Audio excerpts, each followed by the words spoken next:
It was really fun playing with the guys that I've been playing forever. I played with Kirk and Scott Kinsey, and then we played with Henrik. Yes. And it was amazing. He's an amazing player. That collaboration, the young gun. Yeah. Well, it turns out there's like kind of a generation or whatever, is that a student of mine named Robert Sundin, when I was teaching in Musicians Institute, is his teacher.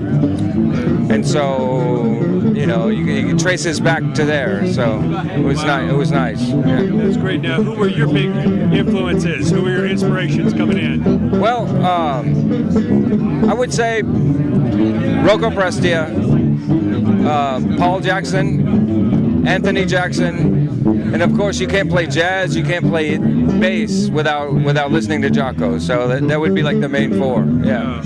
What was it about his playing that made him stand out so much? You know, actually what made him stand out so much was the environment. He was in a band that had amazing compositions where what he did belonged. You know, and that's the biggest thing I got out of it. It's like creating this environment where what you want to say fits, you know. Wow, that's amazing. Now I know as technology moves forward, it still comes down to the human spirit. Yeah. Talk about finding that balance between technology and yourself. Well, I wouldn't even call it technology. It's just like I have an appetite for learning.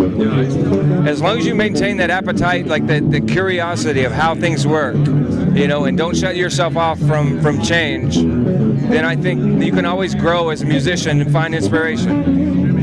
Yeah. That's great. Now, what advice do you give to the young players today? Because there's a younger generation that just wants to hit a keyboard pad and think they know something already. What kind of dedication, sacrifice is needed to really master your craft? For me, I would suggest to players is that